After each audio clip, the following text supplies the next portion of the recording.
Jones against Birmingham City Council and another. Good morning. In this matter, I appear with my learned friend, Mr. James Stark, Ms. Samantha Broadfoot of King's Counsel, and Mr. Yasser Vanderman appear for the Secretary of State, and Mr. Jonathan Manning and Ms. Charlotte Crocombe for the Respondent, Birmingham City Council. And I introduced them in that order because that was the order to speak. The appeal is by dint of permission granted by Lord Briggs, Lord Stevens and Lady Rose on the 30th of March last year. My lords and my lady, in determination of civil rights and obligations or of a criminal charge against him or her, everyone in this country is entitled to a fair hearing. That basic right is the bedrock of a democracy ruled by law, and it is a right enshrined both in the common law and in Article 6(1) of the European Convention on Human Rights, to which we are a signatory and which is part of our domestic law by virtue of Section 1 and Schedule 1 of the Human Rights Act. The issue before your lordships and your ladyship is whether statutory provisions in relation to so-called gang injunctions and antisocial behaviour injunctions are incompatible with that right to a fair trial, to the extent that the threshold behaviour which is required to be proved in order to make such an injunction need to be proved only to a civil standard, i.e. that it is more likely than not that it occurred. And the relief which we seek in the appeal is a declaration under Section 4 of the Human Rights Act that the two statutory provisions which provide for the making a finding of fact on the balance of probabilities in the statutory contexts in which they arise are incompatible with the right to a fair trial as protected by Article 6(1) of the Convention and the Human Rights Act. It is now common ground that these proceedings are to be treated as civil proceedings, so it is the provisions of Article 6(1 and not the special protections which arise in criminal trials under Articles 6, 2 and 3 which are in play. But although the proceedings are civil in nature, it is also established law that there are circumstances in which, in the context of the issue to be determined in the procedural regime as a whole in any particular statutory scheme, fairness can demand that the criminal standard of proof should be applied. And there is a useful summary of the current situation in the speech of Lord Kerr, with whom Lord Reid agreed, in the dissent in the case of Morn. I'm not going to take you to it now, but for your note, it's paragraphs 128 to 134 at pages 918 to 919 of the electronic bundle, and I will return to that in due course. That was to do with the circumstances in which a verdict of suicide could be returned by a coroner's jury. Yes, my lord, and there were rules that implied it was the criminal standard, and the majority said the rules couldn't change the common law position, and Lord Reid, and with whom you agreed, said they could. And therefore the criminal standard applied. But Lord Reid just gave a summary. It was an obiter summary of the position, and I say it's the correct position. No one in the majority dissented from it. So our case here is that the statutory provisions which the respondent used to seek an injunction against the appellant and 17 others in the present case are ones where, having regards to all the other features of the statutory regime for the making of such injunctions, fairness demands that the passport facts which justify the making of such an injunction be proved to the criminal standard. And the statutory provisions at issue, of course, are Section 34(2) of the Policing and Crime Act 2009 for the purpose of making findings in relation to so-called gang injunctions, and Section 21A of the Antisocial Crime and Behaviour Act, Antisocial Behaviour, Crime and Policing Act 2014 in relation to injunctions in relation to a generic antisocial behaviour so as to protect the public at large. Can I ask you why we're concerned? It wasn't clear to me why we were concerned with the 2014 Act in these proceedings. Well, the injunctions were sought under both provisions in the alternative, and District Judge Her Honour Judge Wall found that she could make the injunctions under the 2009 Act, so she didn't go on to consider the 2014 Act. But these injunctions are often brought in the alternative, and the Court of Appeal dealt with both both, and the statement of facts and issues deals with both. It's because they are so often used in the alternative. And it's also the case that the distinctions in the 2014 Act highlight what is and isn't different about the 1998 Act in relation to antisocial behaviour orders were made. So I will deal with that, but I will deal with that relatively briefly. I go on to say that though both were used as a basis for seeking an injunction in the case, and Judge Wall made her order under the 2009 Act, but there is no scope in the grant of permission, and both are in the SFI. I'm going to turn briefly to the facts, recognising, of course, that this matter arrives in this court because it's an issue of general public importance, and it's really about the construction of the legislation. I think it is useful just to do that. The facts which give rise to the appeal are summarised in our written case, paragraphs 12 and 13, pages 53 and 54 of the bundle. But the application for a gangs injunction or an antisocial behaviour injunction was first made without notice on an interim basis on the 15th of February 2016. You can see that paragraph 3 on page 188 of the bundle. And then it was made permanent after the full hearing, 2 years from the 13th of July 2019 to the 12th of July, 2017, I'm sorry, to the 12th of July 2019. So it actually, the provisions lasted for more than 3 years in total. And the judgment of Her Honour Judge Wall is lengthy because there is a huge, she was addressing a huge Scotch schedule of general allegations about the situation in Birmingham or areas of Birmingham in general, and then specific allegations against 17 particular individuals. You see that at page 186. But it's important to note that although the general situation in Birmingham was outlined in some length, the appellant himself had no convictions for gang-related violence or drug dealing when the injunction was made, although it's right to say he did have a conviction for a fray some 2 years earlier. And also that at the time the interim injunction was made, he was attending a mentoring scheme on a voluntary basis. The findings concerning the appellant, which I'll take you to briefly, start at page 229 of the electronic bundle. At paragraph 208 of Her Honour Judge Wall's judgment.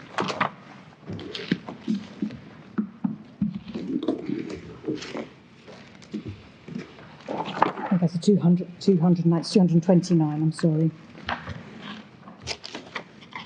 208, paragraph 208. Yes, 229, paragraph 200. Thank you. 206, I'm sorry.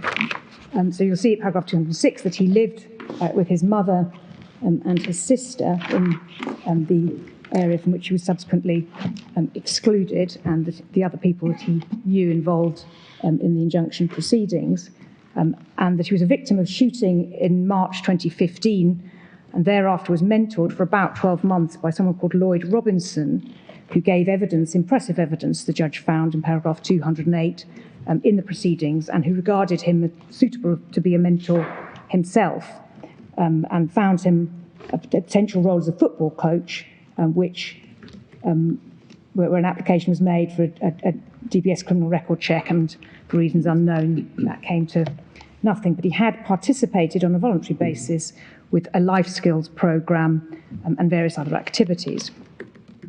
He was then, you see, subject to an interim injunction made on the 15th of February 2016, and at paragraph 211 over the page, you'll see that he participated in a video called Stardom, which was put onto YouTube in August 2015, and which the respondent said was evidence of gang affiliation or encouragement to assist in gang-related violence. In paragraph 212, you note that although the claimant's case was that he was affiliated with the GMG, that's the Get Money gang, the claimant said that he had been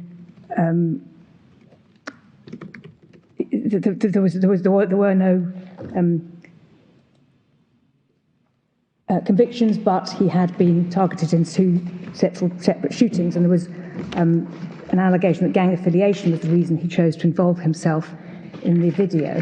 Then in paragraph 213, there was an allegation that he'd engaged in or assisted in gang-related drug dealing because of paraphernalia found on searches and contact between the appellant and a man called Tyrrell Michael or his associates, and Tyrrell Michael is a convicted drug dealer. The appellant said he had an innocent reason for being at Tyrrell Michael's address, visiting Tyrrell Michael's younger brother to play video games, and that he wasn't involved in drug dealing. And it was recognised in paragraph 2016 that at the top of page 231, at the end of that paragraph, that a single isolated connection with gang-related activity or being the victim of a shooting would not necessarily be evidence of gang affiliation on its own. And then in paragraph 224,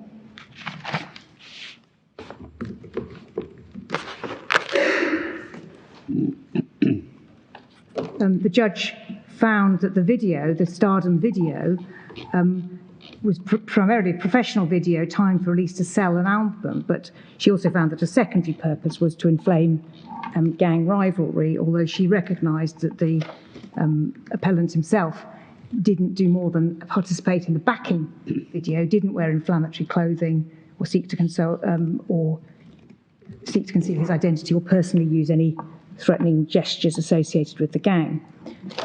But just going back to paragraph 222, the finding in the round was that having been shot at twice in gang-related incidents, and having taken refuge in a GMG property, involved himself in a video which used GMG imagery in which he knew overtly supported GMG. She rejected innocent explanations and concluded that he did have an affiliation with the GMG gang, and that was why he was targeted in gang-related violence. But that's the background, gang-relatedness. She then turned to the evidence of either gang-related drug dealing or violence by the appellant himself. And in short, she made a single finding of involvement in gang-related drug dealing starting at paragraph 225, because there were bags of cannabis and dealer bags and a weapon found in the appellant's house. And she linked that with evidence of affiliation with the Get Money gang and the organised drug dealing in the area, organised by the Get Money gang and his association with the property. And also paragraph 232, I'm slightly skipping here, no comment interview, that's on page 234. And the paragraph 235 concluded on the totality of the evidence as to drug dealing and his affiliation, that on the balance of probabilities he was involved in drug dealing activity that was gang-related, and that was the finding that the first condition for the injunction was proved. She then went on to consider another allegation of involvement in drug dealing in 2015, and in paragraph 242 on page 236, she found that was not proved on the balance of probabilities. There's another shooting incident in March 2015 where she again found that the first defendant, or the appellant now, had been deliberately targeted.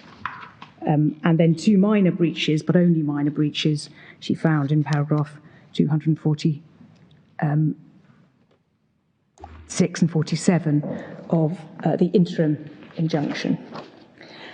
So she made an interim injunction. She found the necessity condition was fulfilled in paragraphs 248 and 249. And she made a final injunction, which you see at page 181 of the bundle, for the maximum period of 2 years. And paragraph 1 is an injunction against future criminal behaviour, use or threats of violence or harassment or intimidation. Then there is also a broad exclusion order in a map, and you can see the map on page 34. You'll see that's quite a large area of Birmingham, outlined in red. There was a wide restriction on contact or association by any means, including any online contact with any means whatsoever with 10 named individuals. Then in paragraph 4, again, a prohibition on something that in any event is contrary to the criminal law. And then in paragraph 5, participation in any musical video that he knows or ought to know includes any material that relates to any of the gangs in question, and that may have the effect of or promoting, supporting or assisting gang-related violence or drug dealing by them. And then over the page, at page 182, you'll see that this injunction was backed by a power of arrest and that it lasted for 2 years, unless it was discharged earlier. The appellant sought a declaration of incompatibility in relation to the two provisions I've mentioned. You can see that at page 271. And Mr. Justice Burton rejected that submission because he regarded himself as bound to follow the first instance decision of Mr. Justice Kerr in the Preston Crown Court case and Wilson, which for your note is at page 823, and he also said he agreed with that judgment. He gave permission to appeal without a substantive hearing because Mr. Justice Kerr had given permission himself and that appeal had fallen away. So the order is at page 271 and the reasoning is at page 280. And then the decision of the Court of Appeal, which we'll address in due course, is at pages 162 to 180 of the bundle. Ms. Mountfield, the maximum period of the injunction is 2 years, as I understand it, but your point is that there was an interim injunction in force. Yes, but for 17 months before that, and then 17 months, I think. Yeah, right. Yes, I did count right. Yes. 17 months. Yes. Right. So if I can just have an overview of where I'm going, our case is that the legislation which permitted the making of this injunction on the basis of those findings, which were made on the premise that those things were more likely than not to have occurred, breached the appellant's right to a fair determination of his civil rights and obligations as protected by Article 6.1. And the headline submissions as to why this is so are firstly that the statutes both provide for that, those injunctions to be permitted to be made only on the basis of findings of fact, not on the basis of mere suspicion. The findings of fact to support a making of a gang injunction or a Section 2.1a antisocial behaviour injunction are always, or almost always, of criminal or quasi-criminal activity. I'll develop that submission later, but I just note that's unlike a housing antisocial behaviour order to be found on lesser findings of nuisance, unlike the behaviour that's necessary to establish in making a care order, as in the Re-B case. Thirdly, the findings of fact which can be made under either of these statutes can be made on the basis of hearsay evidence admitted to the civil standard. It is that which is said to be the great virtue of these provisions in terms of upholding the rule of law in conditions where it's difficult to get people to give evidence in a criminal court. Fourthly, the purpose for which the orders can be made is not punitive, but to deter future activity of a similar nature, either for the purposes of protection of the public at large, or possibly also to protect the person against whom the injunction is made. I make the point that that's a person, I presume, of full mental capacity, and the secondary object of such an order can be to prevent that person from acting in ways which it said will put him at risk of future activity of the same kind. Again, that's different from something like a specific order in relation to specific individual children in the context of care, where the purpose of an order, as Baroness Hale said in the Re-B case, was neither to punish or deter anyone, but to determine an open-texted question about whether there was harm. The next point is the effect of such an injunction is not as the respondent seeks to submit entirely conventional civil injunction-like effect. It's highly unusual and highly onerous, unusually onerous. It's not just to prohibit an apprehended future crime or tort, as would be the case in a relator action or an application by a local authority for an injunction under Section 222 of the Local Government Act. Because of the terms of the statute, it may also impose extensive and long-term restrictions on things which would otherwise be ordinary civil rights, and it can also impose and mandate onerous obligations, positive obligations on the person who is subject to such an injunction. An injunction is an odd term to use for an order of this kind. These are obligations and restrictions which are not imposed either by the civil or criminal law on the public at large. They restrict, as I've said, basic liberties like freedom of movement, association, and indeed expression.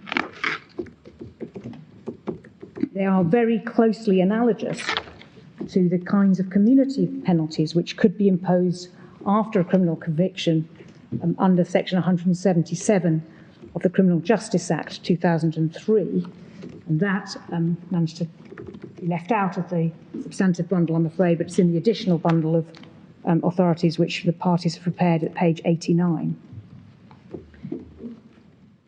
And the types of obligations which can be required under these statutes can include reporting at regular intervals, curfews of up to 8 hours at a time, which can be supervised or by the wearing of a tag, participation in compulsory activity, and so on. The orders, unlike most civil injunctions, which can only be imposed on adults because only an adult could be convicted for a breach, and a fine isn't often much use to a child, or in relation to a child, but the orders under these two statutory provisions can be imposed on children as young as 14 in the case of gangs injunctions and 10 in the case of antisocial behaviour injunctions. And unlike the antisocial behaviour orders made under the Crime and Disorder Act 1998, they can be backed by a power of arrest without a warrant. And the consequences of breach of these orders are akin to those which could be imposed after criminal conviction, including, of course, imprisonment by dint of breach of the Contempt of Court Act, or a fine in relation to an adult, or incarceration in youth detention accommodation for children for a period of up to 3 months. And in those circumstances, our submission is that it is an essential safeguard to ensure the basic procedural fairness of such proceedings that the indexed background facts of prior misbehaviour of the specified kind are proved to the heightened criminal standard, i.e. beyond reasonable doubt. And we say that the features of the scheme relied upon by the respondent and the interested party, that there can be an appeal or a review, and that in certain but not all circumstances these orders are subject to consultation with other agencies before they're made, are insufficient to depart from that conclusion. And we say there are insufficient differences between this and antisocial behaviour orders to justify that which was regarded as necessary, a fair minimum in relation to those, not to apply here. And finally, we say there are sufficient differences between this context and those of the other types of order prayed in aid by the respondent to distinguish them in relation to family law and confiscation proceedings, to justify a different standard of proof being applied in this context. And we say that our submissions are supported by high authority, closely reasoned, on the basis of principle, in the closely analogous context of antisocial behaviour orders by the House of Lords in McCann. if I can just tell you where I'm going, subject to any questions or requests, of course, by the court, with the structure of my submissions, I'm going to turn to the principles which undermine our submissions on Article 6.1 and what can and cannot be derived from authority on that in different contexts. Then I'll turn to the McCann decision itself and why we say on proper analysis it is closely based on Article 6 principles of fairness and was right in the context of antisocial behaviour orders made under the Crime and Policing Act 1998. Then I will address why none of the developments in the law on the balance of probabilities since McCann or cases concerning the burden of proof in different contexts mean that the strength of the reasoning of the House of Lords in McCann should be doubted or displaced. And then I will turn to the legislation in play here and why, against that background, a fair trial in all the circumstances requires application of the stricter standard of proof to finding of past facts to justify the making of a gang injunction or an ASB. So starting with the approach to Article 6.1, I've said, of course, well known, that in determination of his civil rights and obligations, everyone is entitled to a fair and public hearing. And there is a degree of common ground, I think, in the approach to this question between the parties. First, the question for the court is whether, having regard to the questions being decided, the purpose of the legislation and all the features in question, the trial of questions of background fact, which need to be established for the making of this order, which is determinative of civil rights and obligations, is fair. Secondly, it is, I think, common ground that the European Court of Human Rights does not seek to harmonise or standardise court procedure in the many very different jurisdictions of its members, which arise from a number of different jurisprudential traditions. And there is no expert evidence before the court on any common standard. I think that's common ground. There is, and it's before your lordships, a plethora of case law which establishes that the Strasbourg Court itself does not lay down specific rules on admissibility of or probative value of evidence or burden of proof in any specific judicial system or context, but asks only whether the way that evidence is presented guarantees the right to a fair trial overall. Now, Ms. Broadfoot's submission set out a number of those cases. Can I take you to just two of them? The first is Mantavanelli, indeed, in France, which starts at page 2795. My learned friends who, like me, are Luddites on this and have the paper copies, it's in volume 6, tab 70. Now, Mantavanelli was a case which concerned the right of bereaved parents in a apparent medical negligence case to ask questions of an expert. And Ms. Broadfoot cites it for a proposition with which we agree, that the Convention does not lay down rules of evidence as such. I can ask you to go to paragraph 34.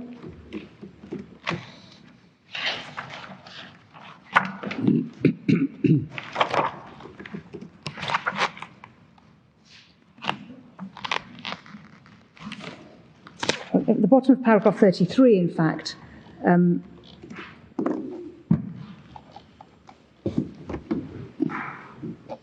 it says there are certain principles in relation to the right of a fair hearing concerning civil rights and obligations.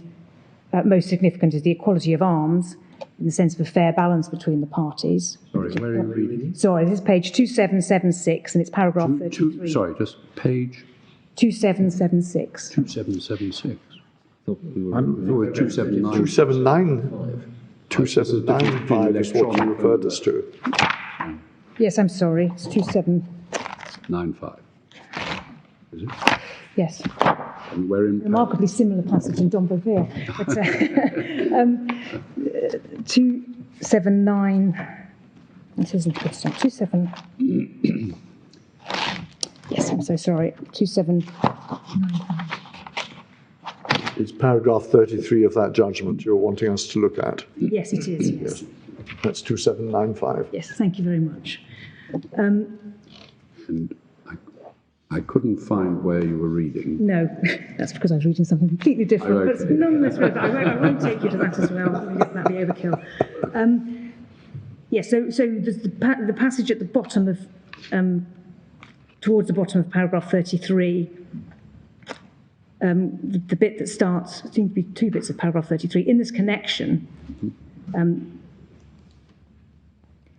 yes, and there, so then 4 lines down, no general abstract principle may be inferred from this provision, Article 6.1, in relation to an expert, which was the issue in the case. And then paragraph 34, moreover, the Convention does not lay down rules on evidence as such. The Court therefore cannot exclude as a matter of principle and in the abstract that evidence obtained in breach of provisions of domestic law may be admitted. It's for the national courts to assess the evidence they have obtained and relevance that the party, and the relevance of any evidence that a party wishes to have produced. And then this, the court has nevertheless to ascertain whether the proceedings considered as a whole, including the way in which the evidence was taken, were fair, as required by Article 6.1, and referring back to the well-known case of Schenck. So that's the exercise. Are the proceedings as a whole fair, looking at every feature? And then the case of Saliba and Malta, which is at tab 77. But fairness isn't a sort of intuition. There are principles of fairness, and the one they were dealing with here was the adversarial principle. Yes, yes.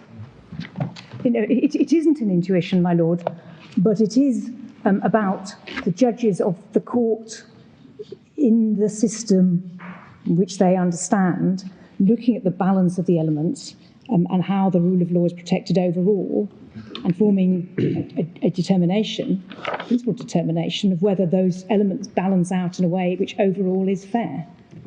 And I'll discuss that when I come to the way Lord Hope looked at the Scottish cases in McCann. So the second Strasbourg case to which I wanted to take you was Saliba and Malta. And this was a civil trial for damages arising from an alleged robbery some 5 years after it was said to have occurred, and in relation to which no charges, criminal charges, have been brought because of lack of evidence. Electronic reference. Is 2971. Thank you. It starts at 2950, but the passage I want to take you to is 2971. And between paragraphs 62 and 67 are the general principles about the function of the court. So starting in paragraph 62, it is not, line 3, it is not the function of the European Court of Human Rights to deal with errors of fact or law allegedly committed by a national court, unless and insofar as they have infringed rights and freedoms protected by the Convention, and citing then Tamir and Boken, and then and provided that proceedings as a whole were fair, as required by Article 6.1. Paragraph 63, while Article 6 guarantees the right to a fair hearing, it does not lay down any rules on the admissibility of evidence or the way it should be assessed, which are therefore primarily matters for regulation by national law and the national courts. Paragraph 64, on the other hand, while acknowledging the domestic judicial authority's prerogative to assess the evidence and decide what is relevant and admissible, the Court reiterates that Article 6.1 places the tribunal under a duty to conduct a proper examination of the submissions, arguments and evidence adduced by the parties without prejudice of whether to its assessment of whether they are relevant. And then in paragraph 65, the Court reiterates further that in its view, that in view of the principle that the Convention is intended to guarantee not rights that are theoretical or illusory, but ones that are practical effective, the right to a fair trial cannot be seen as effective unless the requests and observations of the parties are truly heard, that is to say, properly examined by the tribunal. And then in paragraph 67, the requirements inherent in the concept of a fair hearing are not necessarily the same in cases concerning the determination of civil rights and obligations as they are in cases concerning the determination of a criminal charge. which is borne out by the absence of detailed provision like paragraphs 2 and 3 of Article 6. But thus, although these provisions have a certain relevance outside the strict confines of criminal law, the contracting states have greater latitude when dealing with civil cases concerning civil rights and obligations than they have when dealing with criminal cases, and some references. However, the Court considers it necessary when examining proceedings that fall within the civil law aspect of Article 6 to draw inspiration from its approach to criminal law matters. And then at paragraph 71 and 70... What's that last sentence in paragraph 67 mean?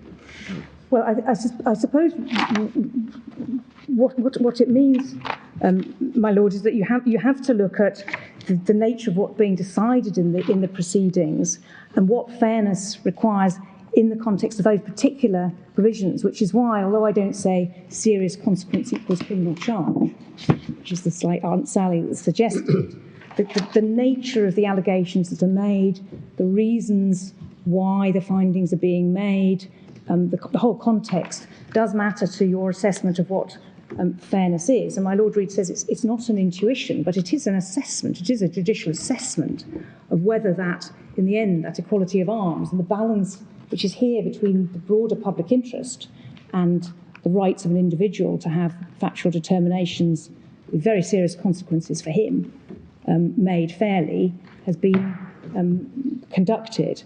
Well, I see very clearly in paragraph 65, for example, that there what's been talked about is audi alteram partem, yes, making sure someone has their say on their day in court. But you say the end of 67 is looking to the seriousness of the consequences of the order in question. Is there authority on this? In the context of the reason why. So there are lots of things that have a serious consequence. If you're not given custody of your children, for example, in Re B, that's very serious. But that is balanced against the rights of another individual to have their best interests taken into account and be free from harm. What's quasi-criminal and criminal-like here is the nature of the allegations which fall to be proved, and the context, which is to protect the public at large, which is normally a function of the criminal law. Protect the public at large and to make the public at large safe.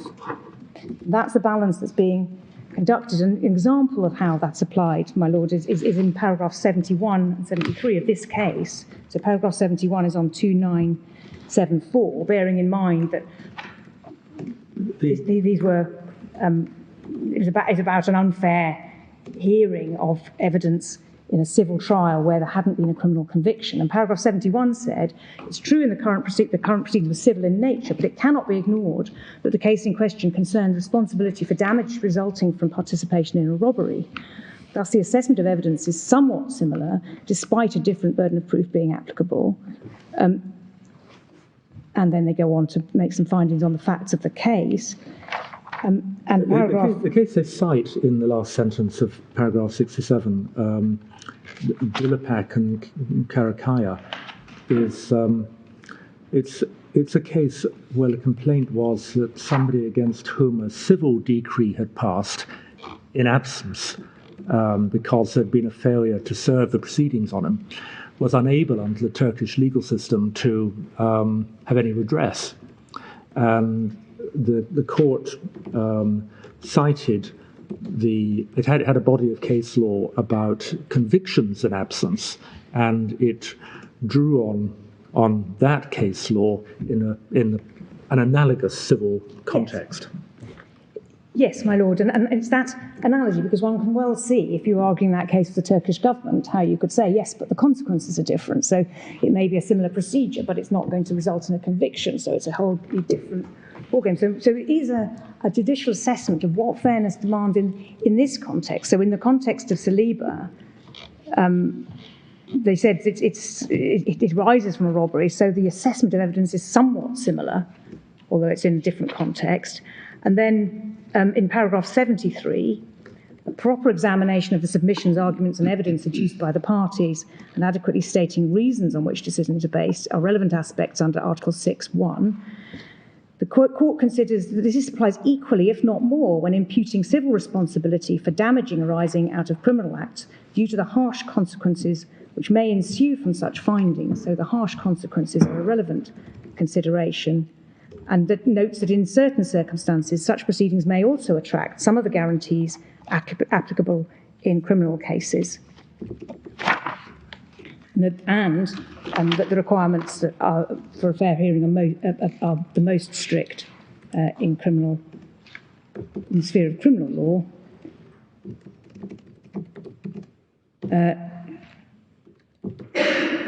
So they previously held that notwithstanding the consideration that certain gravity attaches to criminal proceedings concerned with the allocation of criminal responsibility and the imposition of punitive and deterrent sanctions, it is self-evident that there are criminal cases which do not carry any significant degree of stigma. In the same vein, the court considers that while civil in nature, cases such as the present can also carry such stigma. So stigma is a relevant element. And thus, while all civil cases deserve the protection of Article 6.1, there is no doubt that in this type of case it is imperative that the domestic decisions are based on a thorough assessment of the evidence presented, and that they contain adequate reasons. And then, just repeating in paragraph 75, that in the examination of such cases, it is the court's role to determine that the proceedings as a whole were fair. Quite a striking. I mean, it's a judgment of one of the sections, but it's rather striking because it's pushing up against the principle that the court doesn't act as a court of fourth instance. Yes, yes, and that's why I entirely appreciate what you're saying about this isn't an intuition. You have to find some principles, but you're not going to find the principles from the European Court of Human Rights saying you must or mustn't apply a particular standard of proof or evidence. It's saying that there are aspects where those guarantees must be viewed particularly rigorously because the consequences are particularly serious or because there's a stigma that is criminal-like. It is in the end a judicial assessment of whether this is fair, whether you call it an assessment or an intuition. You have to find some criteria, and I've sought to summarise the criteria that I'll invite you to apply. But in the end, how they apply will be a balancing act, because I quite accept that here what the court is seeking to do is to ensure that the rule of law is upheld, and that's an interest of society as a whole, not just the defendant in the proceedings.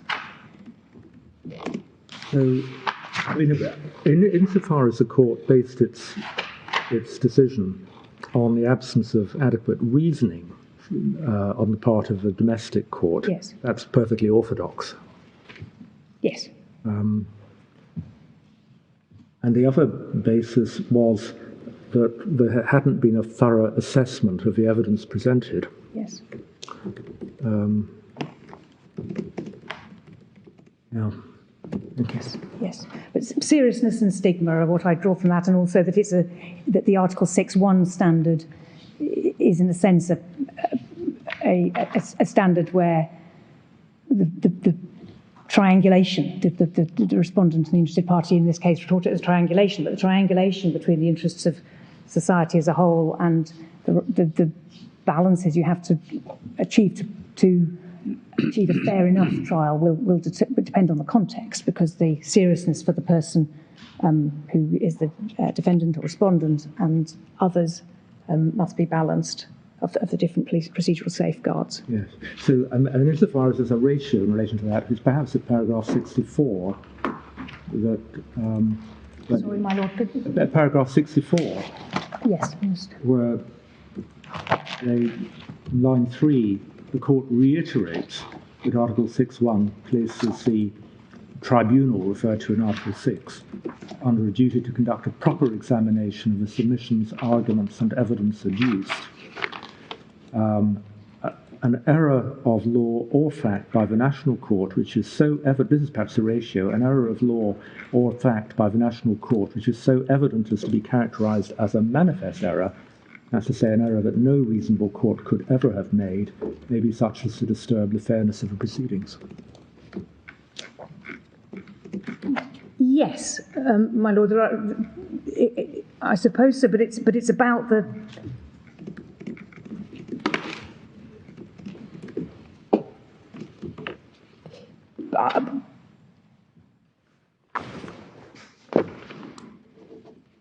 paragraph 73, it's also about a proper examination of the submission's arguments and evidence in the circumstances, bearing in mind the harsh consequences, and then over the page, the stigma. So those are elements.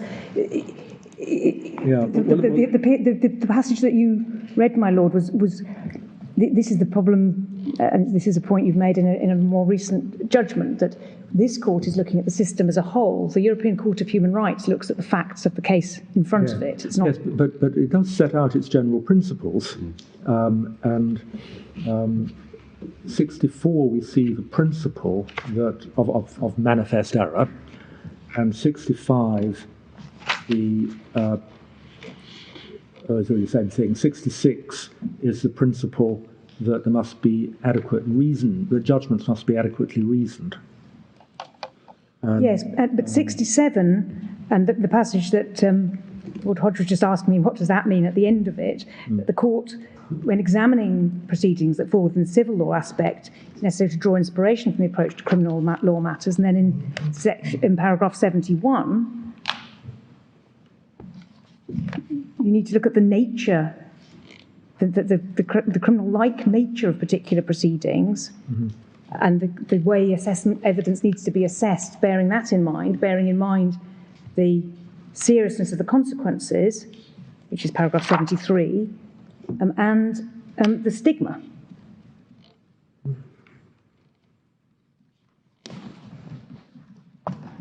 So what I say is that the court is saying how you apply those principles depends on more than is it civil or is it criminal, but on what kind of civil proceedings are they, what kind of issues are being determined in these civil proceedings.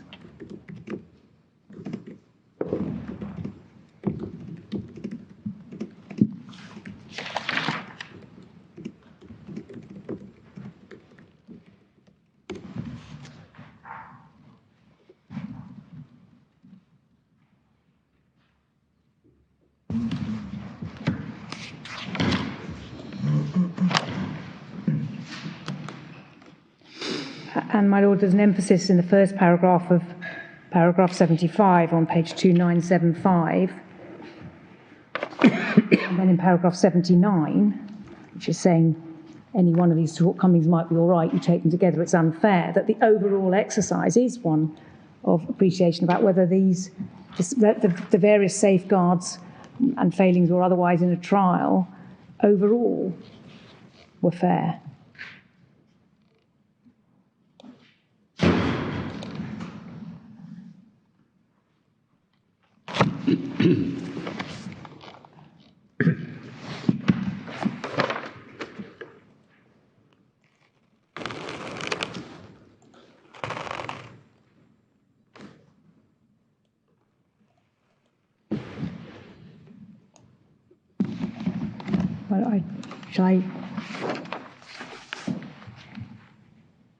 Well, shall I continue, or are you still thinking about that point? Yeah, thank you. I was actually going to go on to a point that perhaps slightly flows from, I think, what's troubling your lord here, which is that what amounts to a fair trial is principally a question for this court, as the apex court in this jurisdiction, with an acute and nuanced understanding of how our judicial system or systems work and how the various safeguards interact.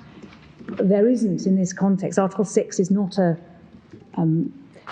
qualified right in the sense of balancing the extent of the right against something else. There's no margin of appreciation where you can have a slightly unfair trial.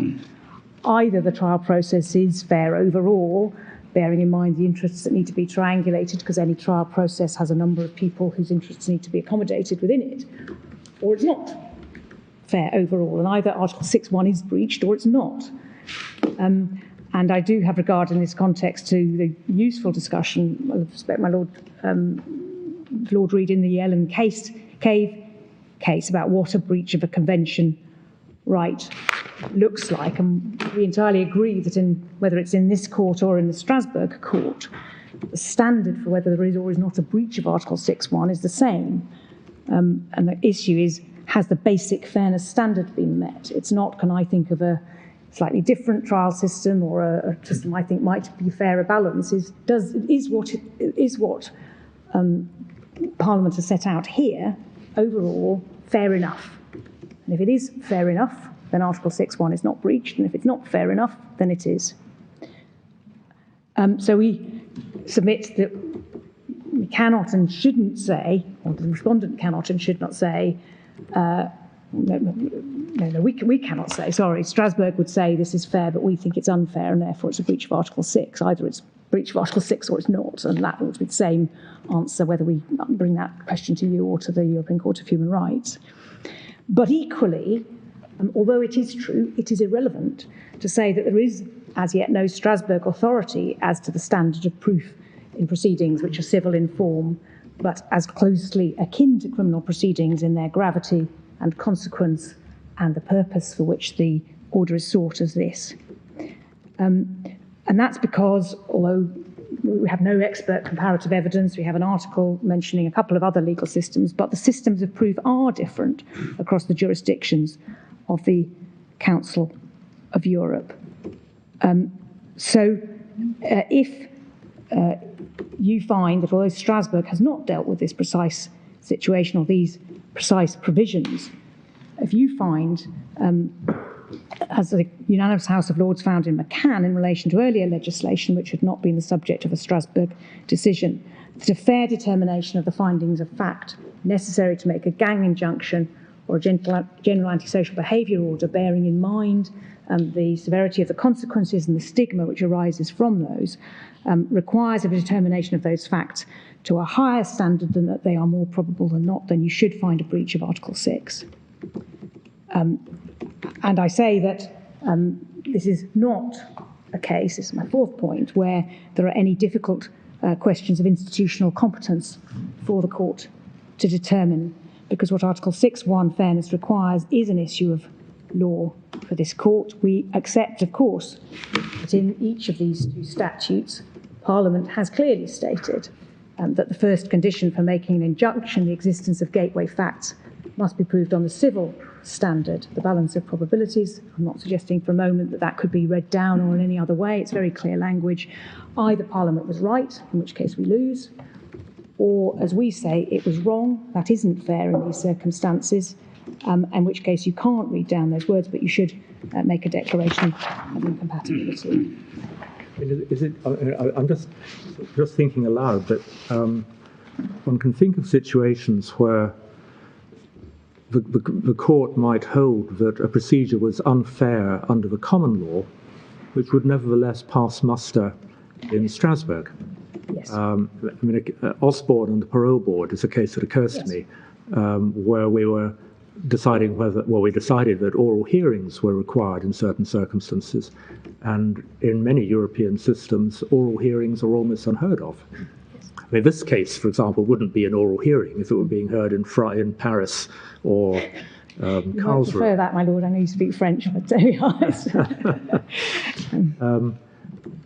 But we don't need to worry about the common law here, because it doesn't matter what the common law is. The statute tells us the answer. So what we're really asking is, would a complaint, effectively we're being asked to decide whether a complaint to the Strasbourg court about the statutory rule would be upheld. Well, maybe, my lord. So you're right. That what Mr. Manning says is that the House of Lords in McCann said, oh, this is unfair, but didn't tie that to Article 6 principle, and that you can have something that would be unfair as a matter of common law, perhaps not having a jury trial in certain circumstances, but wouldn't be unfair as a matter of Article 6 jurisprudence. But what you can't have is something that is unfair as a matter of Article 6 jurisprudence and fair as a matter of our own law. And I do say that when you, as our apex court, are deciding, well, what is fair here, you will be looking at that underpinning standard of, does this give a fair trial to the person whose interests are, or civil rights and obligations are being determined in the context.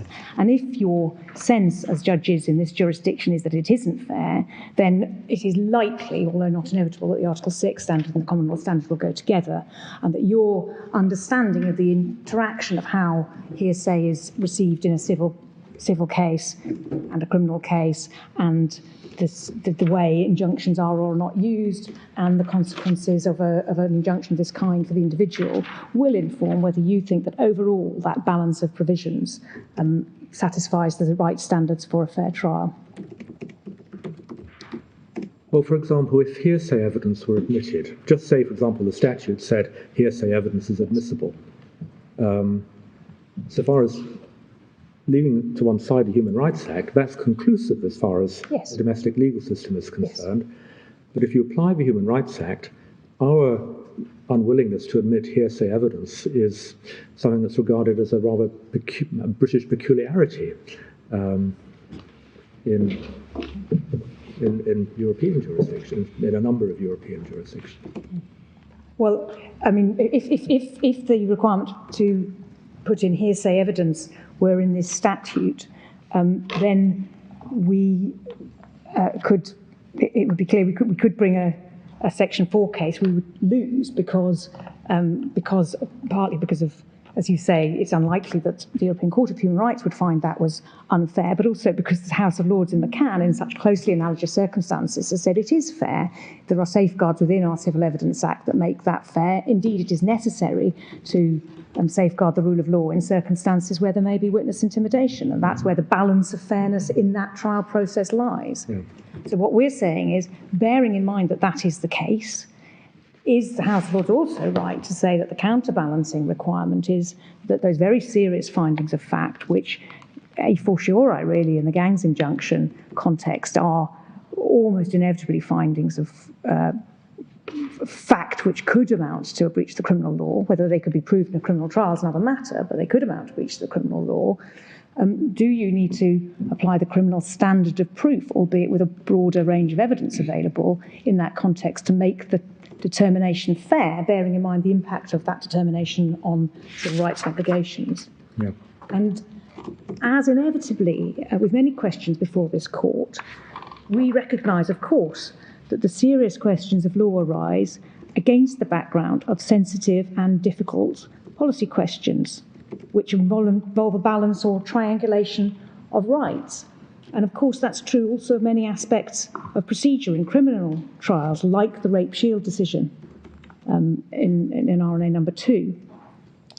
That also involves that triangulation between the rights of potential victims or people making allegations in criminal trials not to have their dignity unnecessarily reduced, to stop them, to make them reluctant to come to a criminal court at all, balanced against the right of a defendant who may be convicted of a very, very serious offence, to ensure that whatever allegations are made, they're entitled to test potentially relevant evidence. That's the difficult triangulation there. But ultimately, as the court said in that case, you have to have a fair trial. You can't say it's more important to make sure that women aren't victims of violence, so we'll just have to have the odd unfair trial and the odd unfair conviction. You still have to have a fair trial. That's the bedrock of Article 6. And those underlying issues of policy are not for this court. We recognise there are serious issues about gangs. There have been serious issues about gangs since Victorian times, and we recognise that now there are serious issues about gun and knife violence in our cities connected with drugs and organised crime. But the overarching issue before the court is a narrow one of law in seeking to address those issues. What does a fair determination of the questions for making a gang injunction or an ASB look like? And what does it require? And the classification of this as a civil matter is a matter of domestic law does not answer that question. Now would be a convenient moment to take you to the summary which Lord Kerr gave of this position in Morn. It's at 918 of the electronic bundle. It's in the first volume of authority. Yes, it's in the first volume of authorities at the back, 918. And as Lord Reid reminded us, this was a case about how the rules applied to making a conclusion of suicide in a narrative verdict in an inquest, and how the notes to a statutory rule interacted with what would otherwise have been the common law rule. So that's the context. what Lord Kerr said, it's obiter, but it isn't affected It's by. both obiter and it's in a dissenting judgment. It is in a dissenting judgment, my Lord, yes. It's a useful summary of the legal position, which I don't think anyone in the majority departed from. He needn't have said it, but he did, and it's a useful summary, so I'm going to just take it. And so it's paragraphs 128 through to 134.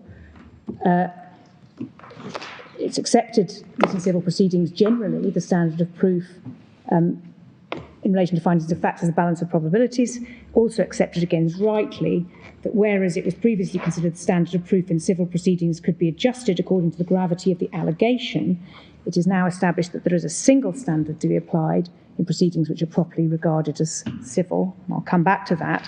So in short, the civil standard is more likely than not. It may be that the less likely something is, the more proof you need, and it may be that the more serious the crime or the criminal crime-like act, the less likely it is, but not always. Why does the seriousness bear on the likelihood of it? Well, my Lord, I will invite you in due course to adopt what Lord Brown said in Re D on this, only in the sense that it's less likely that you'll murder someone than that you'll shout at them if you lose your temper. But there are contexts where if there has been a murder, whether or not it's you isn't yes. So it doesn't, and this is why we say here, recognising that fact, if you say that something is sufficiently serious that it ought to be proved to a very high standard, you can't do that by a bit of ad hoc adjusting of the standard of proof using a civil standard. You have to say this is sufficiently serious in its consequences that fairness demands that higher standard of proof, which is beyond reasonable doubt. That's the submission I'll be making. One example would be a successful businessman who has huge resources, accused of a minor theft. And so one can say, well, would a person like that, with all that money, go to the lengths of stealing something as trivial as that? But I wonder how far that takes you, because lots of people are avaricious and dishonest. It doesn't matter how wealthy Or risk takers, my Lord. Sorry? Or risk takers, for its own sake, yes. Indeed. So... yes. I think one of the cases Lady Hale gave child sexual abuse as an example. Yes. The opposite is extremely serious, but it's also extremely common. Yes. And while you may say, as was said in an earlier case, it's more likely that somebody would shout at their child than abuse them. Once it's established that someone has abused the child, it's likely that it's somebody in the family, and you're going to have to decide who. So yes, so really the shift I think that has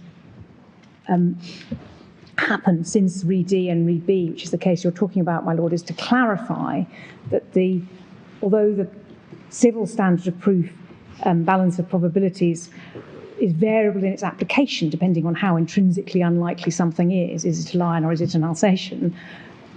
Seriousness is only irrelevant to the extent that it goes to likelihood, which is a fact-specific issue. And if you're saying seriousness of allegation and consequences requires a higher standard of proof, you have to shift to the criminal one to make that work. The consequence is a different thing, isn't it? The consequences for the defendant of the finding of that something happened can't possibly influence the probability of it having happened. No, absolutely, my lady, and that's, I think, what's been clarified in the post-McCann case law on that.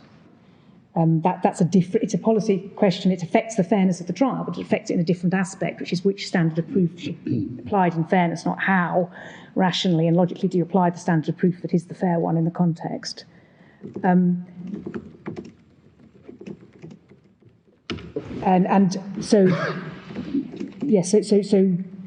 Kerr cited the established general principle in relation to balance of probability, recognising, and then in paragraph 129, Lord Nichols recognised there could be exceptions to the general rule, and subsequent cases have confirmed his caveat. There's Re D, where while the balance of probability standard was applied, Lord Carswell accepted the criminal standard could apply in some civil proceedings, and at paragraph 49, Lord Brown observed that the criminal standard of proof might apply in quasi-criminal proceedings. And Lord Baroness Hale in Re B I'll come back to these cases, but state there were some proceedings which, although civil in form, which were of such nature as to make it appropriate that the criminal standard of proof be applied, and then some examples of that, which were B, in relation to sex offender orders, because Lord Bingham said the standard of proof was for all practical purposes indistinguishable from the criminal standard. In Gough and the Chief Constable of Derbyshire, an exacting standard of proof in practice hard to distinguish from the criminal standard, McCann and Shafi. And then in paragraph 134, what these cases illustrate is that the characterisation of proceedings as criminal or civil will not automatically predetermine the standard of proof to be applied if the proposition which is sought to be established is sufficiently grave or carries significant consequences for those whom it will affect. The criminal standard of proof may be deemed to be appropriate.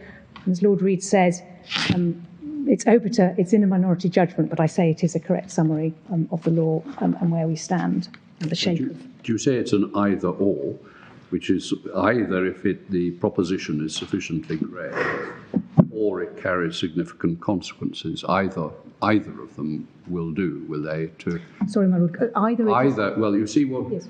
Hogarth says here, if the proposition which is sought to be established is sufficiently grave or carries significant consequences for those whom it will affect, the criminal standard may be deemed to be appropriate. Yes. So is it either or in your submission? Well, my lord, it's not absolute.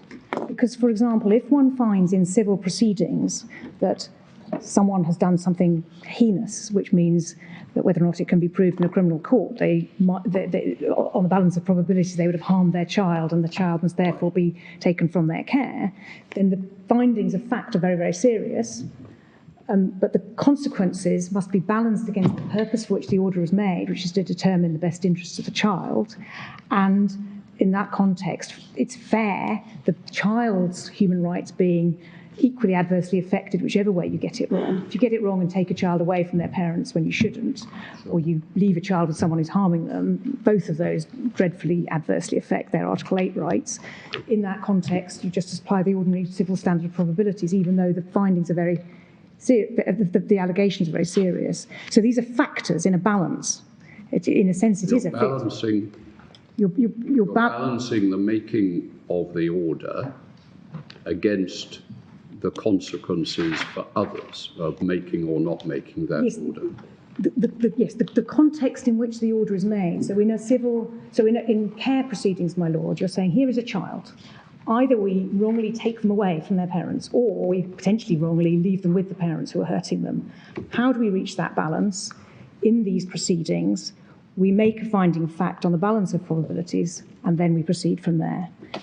In the context that we're talking about, you're making a finding of... Fairness is a relative concept, depending on the context. The context. Yes, on what is being decided. And one of the aspects of... Because you have in this case a respondent to an injunction whose right to contact anyone, even by telephone, is going to be taken away completely for 2 years, who's not going to be allowed to walk in the whole area around their home, who's not going to be allowed to participate in music which they may like, all those things. And there is a stigma attached to a gangs injunction, which may be a public order.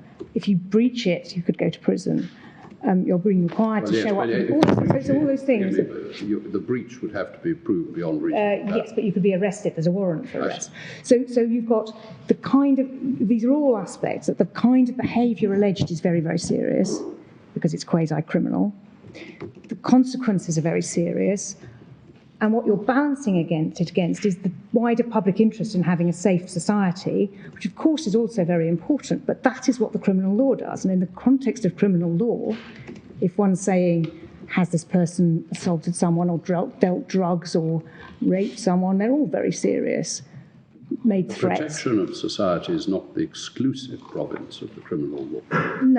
No, but the balance is different. But when it is a slightly different...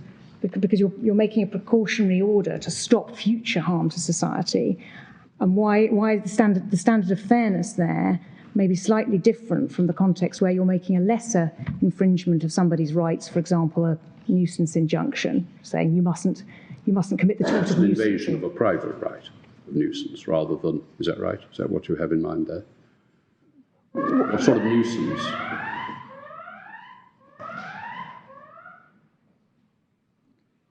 That's not what our fire alarm sounds like. Okay, I'll carry on. We carry on. Sounds a little bit like a cat.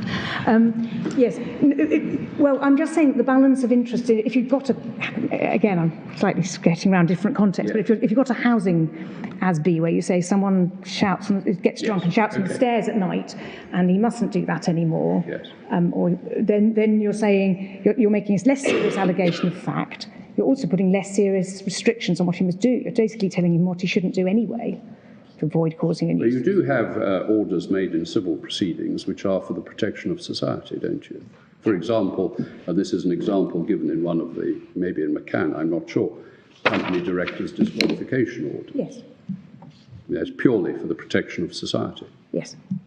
Yes. But one might think that being disqualified as a company director is less serious than the sorts of... well, it actually prevents the responder. The person disqualified is not just disqualified from being a director, he's disqualified from taking any part in the management of a company. So it's a pretty serious, it has a pretty serious impact on the respondent. Yes. But if you said, and he can't also contact the following 10 people in any way, either by telephone or go through the centre of the City of London at all, or go and make a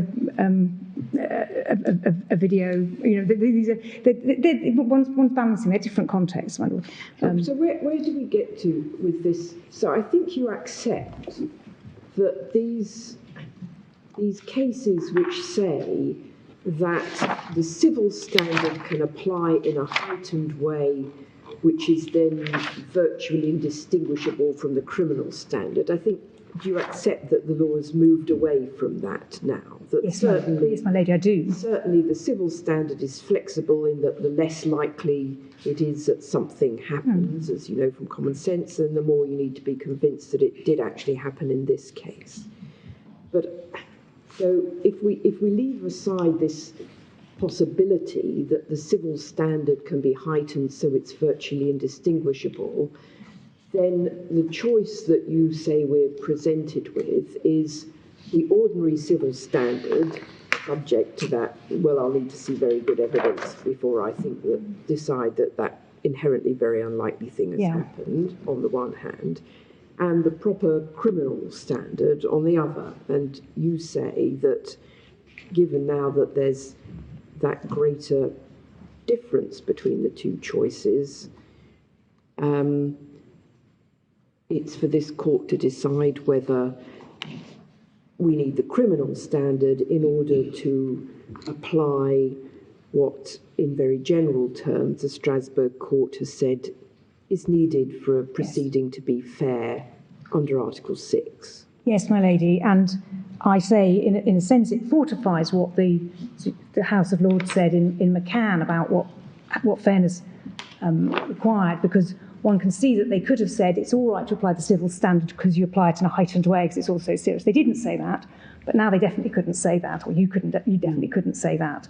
So you have that choice. So your choices are... What they said was it's rather potentially confusing for magistrates to apply this civil test that's heightened or not heightened, so it would be better if they just applied this criminal standard. Yes, because that higher standard of proof is what fairness demands. I will come to McCann in a moment, my lady, but in a sense, either McCann is right or it's wrong, and if it's right, then the question is it distinguishable? And I say that it is right, and it's not distinguishable. The features of these legislative schemes, which are clearly different, but they're not sufficiently different to ask you to distinguish it. So far as Morm is concerned, just before we leave it, would I be right in saying that the ground of decision of the minority was that proof beyond reasonable doubt was the standard laid down in legislation? Yes, my lord. I don't know the secrets of your mind, but I read it as actually the legislation. We shouldn't disapply what's said in legislation. That's the standard. That's the answer. And the other side said we should and we can, and that's the answer. Yeah. So, relevant legislation was a note to a form in a statutory instrument. Yes. And effectively, the majority took the view that that isn't worthy of the name of legislation, and we can disregard it. And the majority said, this is as much legislation as an Act of Parliament. Yeah. Yes. Yes. Yes. So, but just before I turn can to... I just pick you up on what you said, that if McCann is right, it's not distinguishable, but from my reading of the relevant passages in McCann about the standard of proof, those were not based on Article 6. They were just the view of the court in that case giving practical guidance to magistrates. My Lord, I'll just turn to, if may I come to that in a moment? I will come to that, because it is my submission that they were, if you read it properly, were based on Article 6. But Okay, all right, you're getting close reading, and I'll come to that in just a moment, if I may. But just before I turn to McCann, I did just want to say a little bit, very briefly, because I'm aware of time, about the context and history of the legislative technique of using civil injunctions to restrain criminal or quasi-criminal behaviour, because it is generally the aim of the criminal law to enable everyone to go about their lives without fear of harm or harm to themselves or their properties. But it's recognised in McCann and other cases that this breaks down if people are too frightened to complain or to give evidence in proceedings against people who do behave in such a way, or if for other reasons, perhaps because the penalties are insufficient, people just decide deliberately to flout the law. Although before the 1990s, the Company Directors Disqualification Act, but apart from that, I can't think of statutory provisions which encourage the use of civil law in support of enforcement of criminal standards, but there was the occasional use of relator actions, for example, Gurrier, or then under Section 222 of the Local Government Act by local authorities in the Sunday trading cases.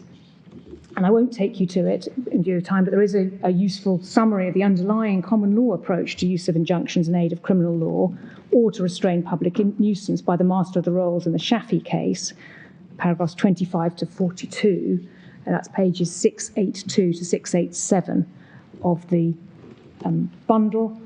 But in short, the principles are laid out by Lord Bingham in the Bovis case. It's an exceptional jurisdiction to be used with caution, something more than a mere infringement of the criminal law before it can be invoked.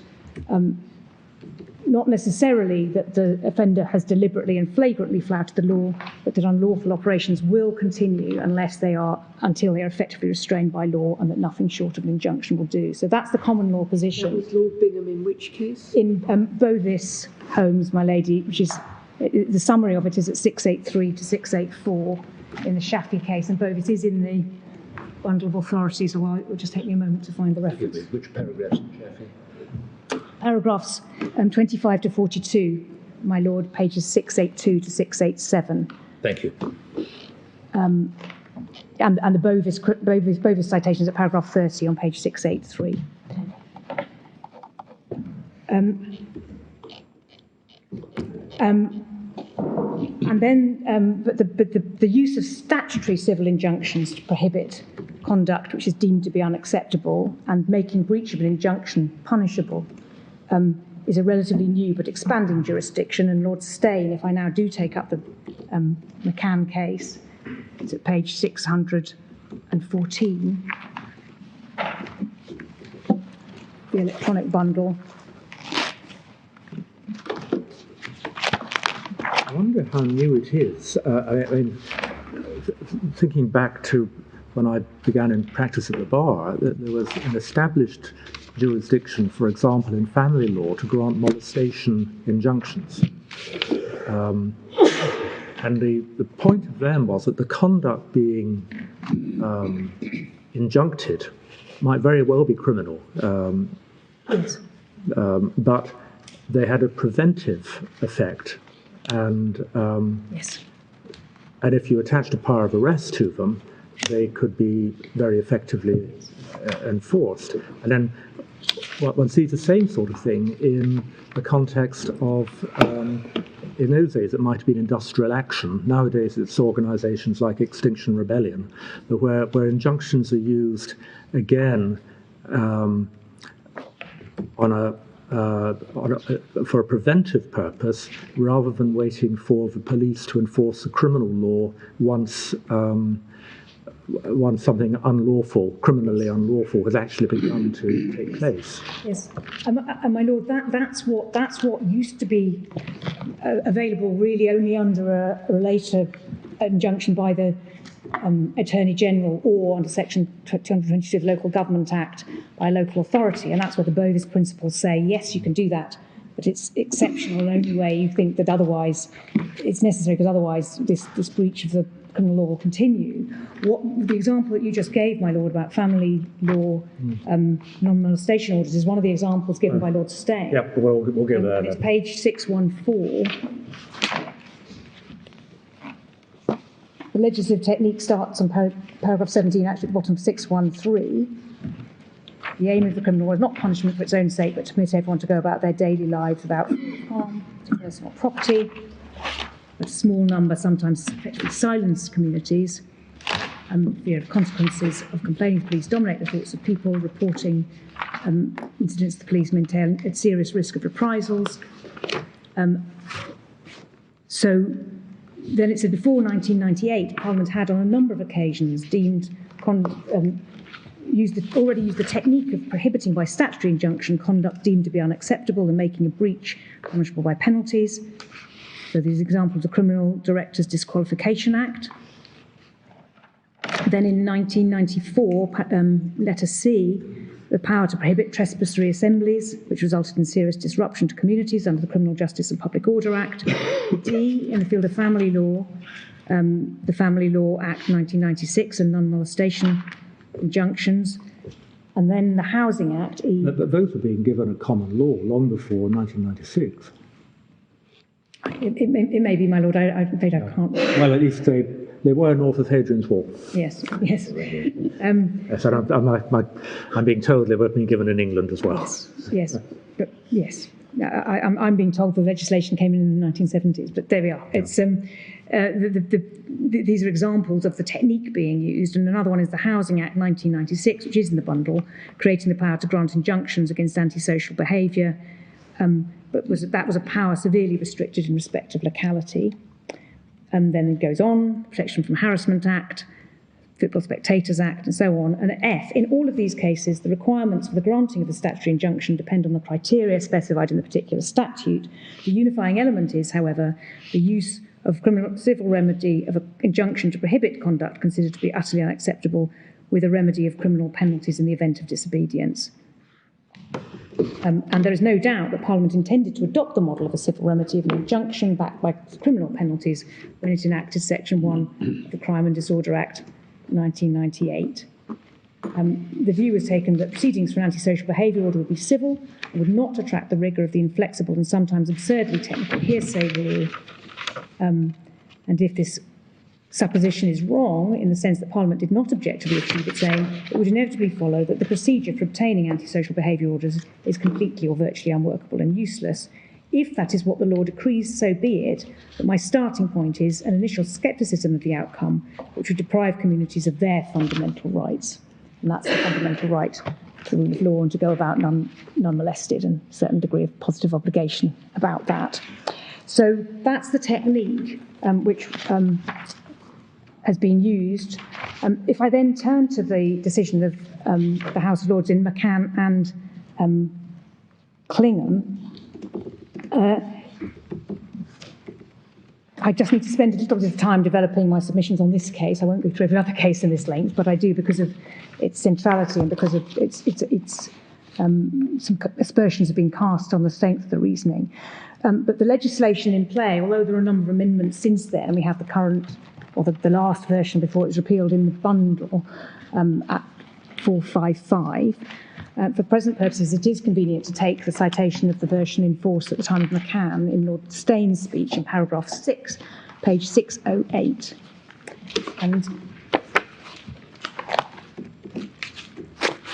in paragraph 6, so the legislation in play said that an application for an order under this section may be made by a relevant authority if it appears to the authority that the following conditions are fulfilled with respect to a person aged 10 or over.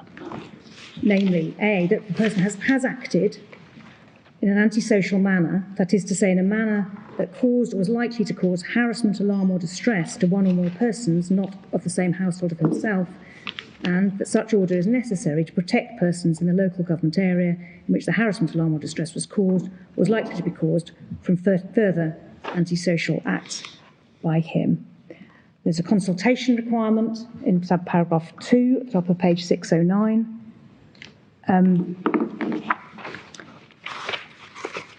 The application is to the Magistrates' Court, subsection 3. If on such an application it's proved that the first condition is fulfilled, the Magistrates' Court may make an order which prohibits the defendant from doing anything described in the order, so it's prohibitive only. Then in paragraph 6, the prohibitions that may be imposed are those necessary for the purpose of protecting from further antisocial acts by the defendant, persons in the local government area or an adjoining area. Subsection 7, the order should have effect for a period of not less than 2 years, specified in the order, or until further order. There's power to vary or discharge in paragraph 8.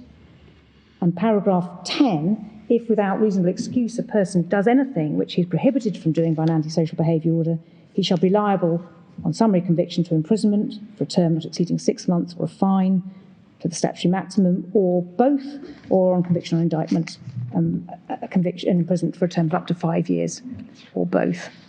And that was, of course, silent on the burden of proof, and the case, the case came to the House of Lords in 2 linked cases, McCann and Clingham. The primary issue in the cases was whether the criminal standard of criminal protections were applied, because this ought to be applied as a criminal cause or matter for the purposes of the European Convention. But the issue of what the burden of proof should be did also come before the court in a way that I'll show you in a moment. But the facts of the cases were remarkably similar to one another, summarised by Lord Steyn in the McCann case at page 803 to 804.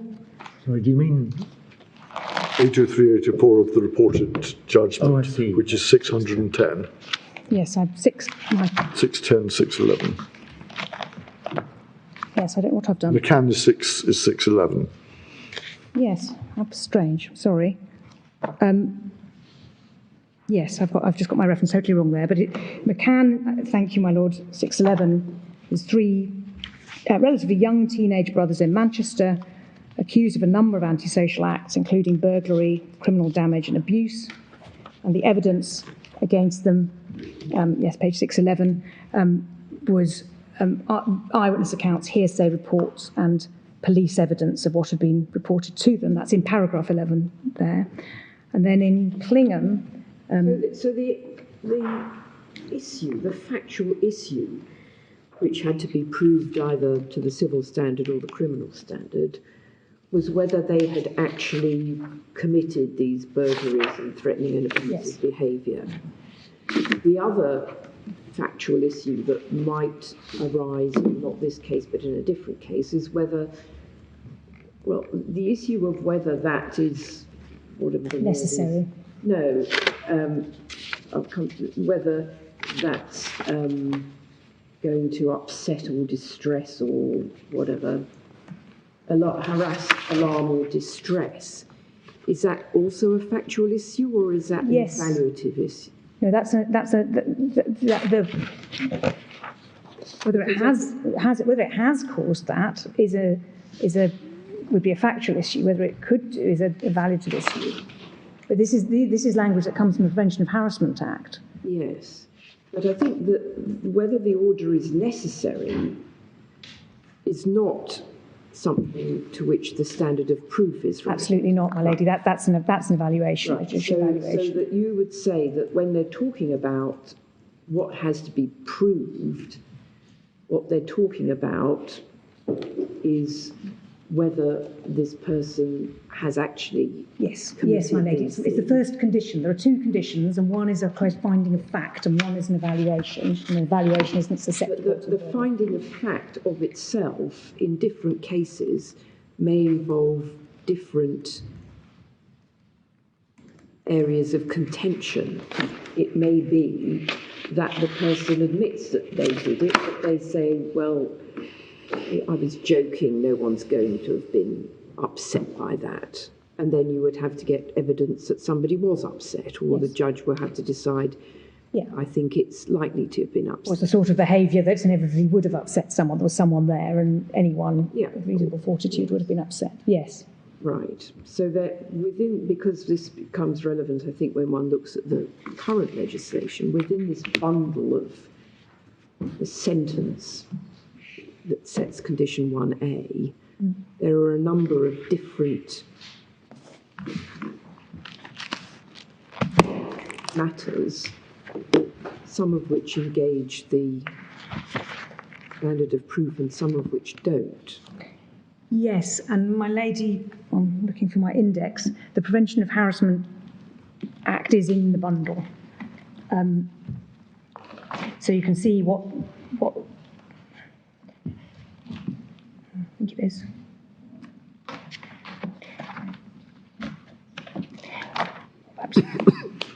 Yes, I mean, that would be, yes, those are also elements of a criminal offence, factual elements of a criminal offence.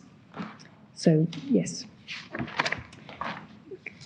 If I just summarise briefly the remarkably similar facts of the Clingham case on page 610, in paragraph 8, a 16-year-old boy in London also accused of abuse, burglary, criminal damage, and in that case drug dealing, on the basis of anonymised complaints and the police complaints report. So they were heard together, and the Secretary of State was also represented. As I've said, the principal argument was whether these should be treated as criminal proceedings, but there was also the issue of what fairness demanded if they were not criminal proceedings under Article 6.1. I'll perhaps deal with this in reply, because Ms. Broadfoot suggests it wasn't fully argued, but I say that it's clear that the issue of the appropriate burden of proof, even if proceedings were properly characterised as civil, was before the House of Lords and were addressed by counsel. Can I just give you the references for now? Firstly, there were discussions about this in the courts below in McCann. You can see the findings of the Recorder of Manchester at 612, EF 612, page C to G, and the discussion of Lord Phillips in the Court of Appeal 613 A to D. It was discussed by the Secretary of State, whose written case we haven't got in the bundles, but it's summarised at 604H, 605B, summary of the submissions of Mr. Crowe on behalf of the Secretary of State. It was in the written case for Mr. Clingham, EF 598H to 791C, and for McCann, 602B. Sorry, can I just check that reference you gave us, 598H to... Yes, that doesn't look right. No. I think it was 601C. No, I didn't. I said something different, and I don't know. No, you gave it's a short passage in the argument from Mr. Clingham, 598H onward, my lord. Okay. 598, EF 598. Yes. This is in Mr. Solly's yes, it's in the written. Yes, submissions. I summarised from the summary of Mr. Solly's submissions. Yes, 598H to 7. I've switched the internal numbering. That's what I've done to 599. C. C. Yes. And there were two leading speeches on the issue before us, those of Lord Steyne and Lord Hope.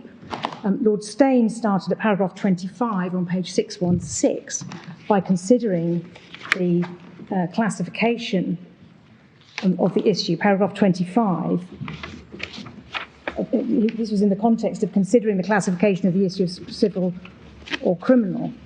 And he, citing the submissions of the counsel for the defendant, said that they emphasised the consequences an antisocial behaviour order may have for a defendant. This is an important factor. And then this is Lord Steyne's assessment, not counsel's submission, as I read it. Section 1 is not meant to be used in cases of minor unacceptable behaviour, but in cases which satisfy the threshold of persistent and serious antisocial behaviour, given the threshold requirements of Section 1.1, it can be readily be accepted that the making of such an order against a person inevitably reflects seriously on his character. This is in the context of the domestic classification, yes? Yes, my lord. And then, having looked at all the factors, he concluded in paragraph 27, you see that he concluded the proceedings were civil proceedings under domestic law. Then at paragraph 28 and following, he looked at the classification under Article 6.1, and in the context of that, can I take you to paragraph 29 on page 618? This addresses the point that my Lord Sales was putting to me. He said, before he examined directly in the light of the European jurisprudence the question of whether proceedings involve a criminal charge, it's necessary to make clear that this is not one of those cases where proceedings may fall outside Article 6 altogether. He gives some examples from Emerson and Ashworth. In the cases before the court, the two principal respondents accept that the proceedings are civil in character and that they attract the fair trial guarantees under Article 6.1. Counsel for the Secretary of State in McCann reserved his position.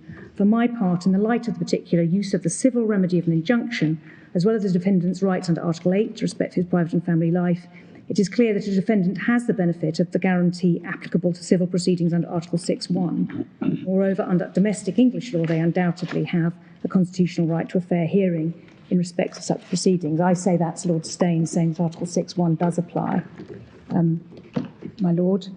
And then in paragraph 31, he said the House had been taken on a tour d'horizon, and said it served no purpose to review them again. What does emerge, however, is that, as Lord Bingham pointed out in B in the Chief Constable of Avon and Somerset, no case in which the European Court has held proceedings to be criminal, even though an adverse outcome for the defendant cannot result. There is no case in which the European Court has held proceedings to be criminal, even though an adverse outcome for the defendant cannot result in any penalty. It could be said, of course, that there is scope for the law to develop in this direction. On the other hand, an extensive interpretation of what is a criminal charge under Article 6.1 would, by rendering the injunctive process ineffectual, prejudice the freedom of liberal democracies to maintain the rule of law by use of civil injunctions. And then in paragraph 34 at the bottom of page 619, he concluded that under the jurisprudence of the European Court of Human Rights, also an application for an antisocial behaviour order does not involve the determination of a criminal charge.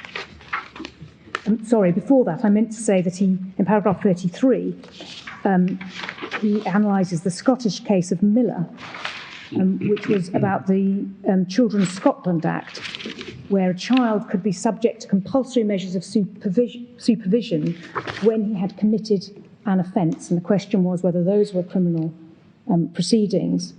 And the Lord President said that at the stage when the child was arrested and charged, he was charged with a criminal offence. But at the point, this is just below letter E, when the criminal proceedings came to an end, once the Procurator Fiscal had decided not to proceed with the charge against the trial, so there was no longer any possibility of proceedings resulting in a penalty, any subsequent proceedings were not criminal for the purposes of Article 6.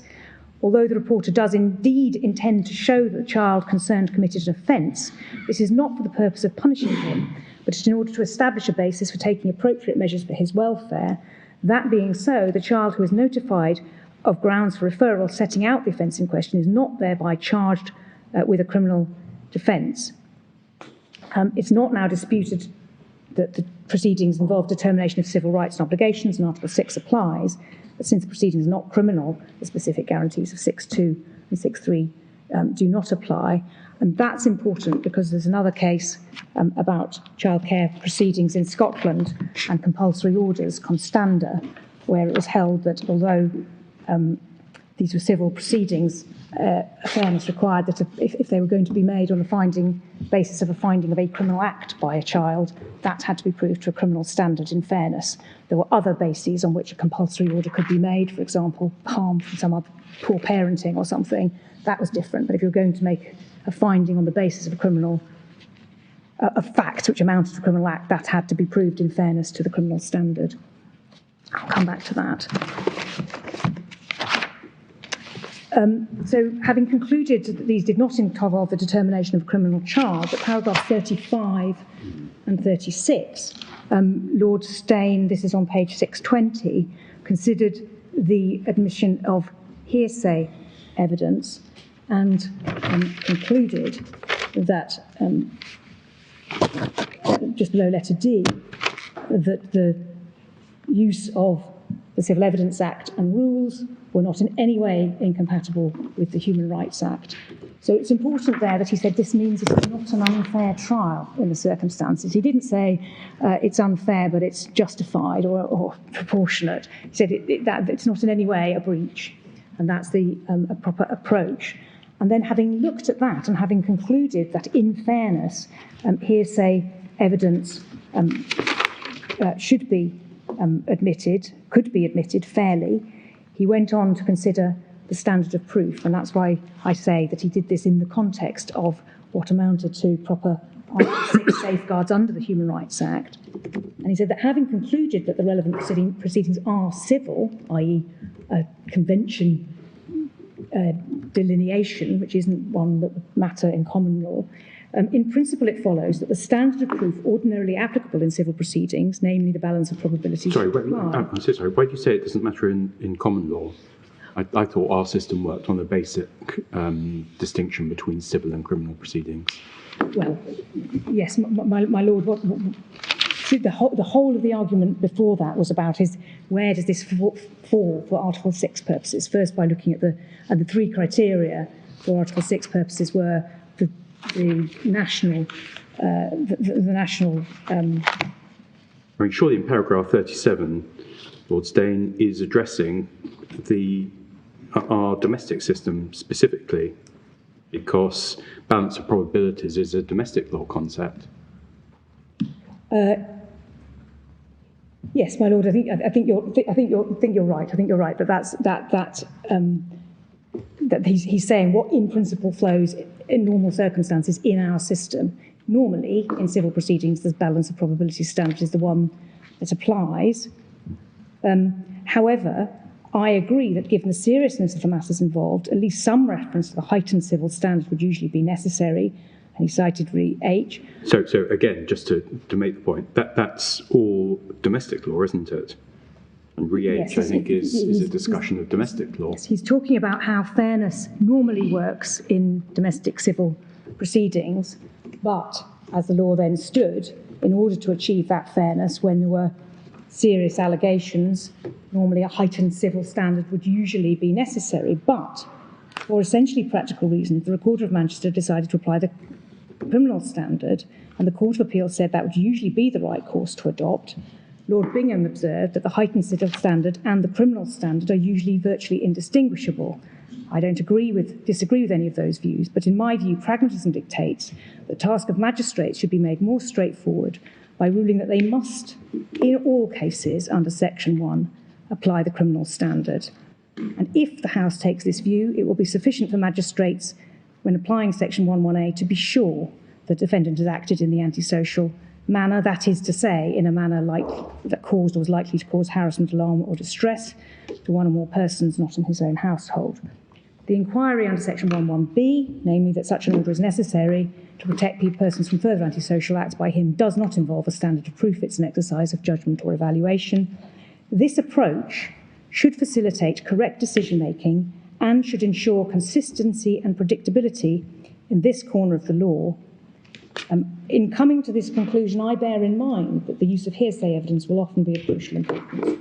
For my part, hearsay evidence, depending on its logical probativeness, is quite capable of satisfying the requirements of Section 1.1. So, in my submission, what he's saying is fairness requires a heightened standard, more than the normal civil standard.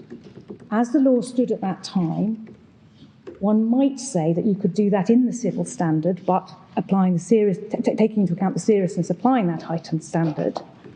But how heightened is difficult to establish, and for that reason, for essentially pragmatic reasons, the Recorder of Manchester said, I'm going to treat it as the criminal standard, which is virtually indistinguishable, according to Lord Bingham.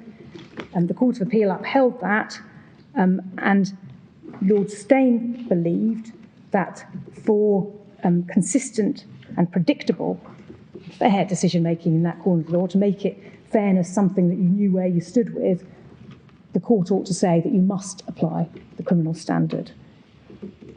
That's my submission on how Lord Steyn put it. Lord Hope. Before you move on, can I just ask you about the references to the Court of Manchester referring to essentially practical reasons, the pragmatic approach? Is this a reference to the difficulties that magistrates might have in applying a test with a variable civil standard? Yes, my lord. That's how I read it. Yes. Yes, that had been the Secretary of State's argument. Yes. That if they have to make an assessment on the facts of each case of what the appropriate standard is, it's going to be a recipe for chaos. Yeah. It would be difficult. Yes. So then Lord Hope. Yes, so I say that's what Lord Steyn viewed as necessary to achieve fairness on a systematic level. That's what the reference to pragmatism isn't just a hunch. It's saying, well, if you're going to make that standard, the practically indistinguishable from criminal standard, applicable on a consistent basis, the best thing for us to do as the apex court is to say that is the standard. You should apply it in all cases, not decide how important is this case, how serious is this one, how long is the ASBO. That's the standard for these findings with these potential consequences in this context. That's what consistency and predictability requires, which is, after all, also an aspect of the rule of law. So then... in a way, that rather illustrates why it is he's not talking about Article 6. I appreciate you can say that, well, he's talking about fairness, Article 6 talks about fairness, and so this can all be regarded as the discussion of the requirements of Article 6. But the fact that he's saying for pragmatic reasons, we're not going to look at individual cases, we're going to lay down a general rule, that sort of illustrates the point that he's undertaking a different exercise from the one which Article 6 calls for. But that, my lord, is because in Article 6 cases, they're looking at the application of facts to a particular case. Now, one can see that when the law was the more serious the allegations, the higher the standard of proof. You might be able to say that here. You might say, well, let's see how it plays out in the individual case. If the court in an individual case doesn't apply a high enough civil standard, that might be unfair, but we can't say that until we see how something's been decided. But the courts have now said, and in my submission they were right as a matter of logic to say, how likely something is not logically not linked to how serious the consequences of it being right or not are. It might be that the more serious it is, the less likely it is, but if it's irrelevant, the consequences for the individual are irrelevant.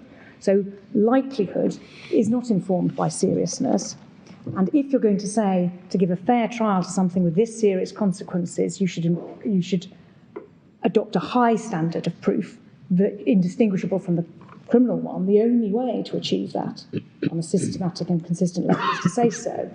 So if you were to say, because there might be some cases where a civil standard of proof would be fair, the legislation can't be disapplied, in my submission that would be an error, because you're looking at what fairness requires to an Article 6 standard, and it's difficult to see why, if this is a standard of fairness required by the common law, it's not a standard of fairness required by Article 6, given the interaction of the allegations made, the seriousness of the consequences, the stigma, the kind of evidence that is admitted, but given that these are civil proceedings and so on.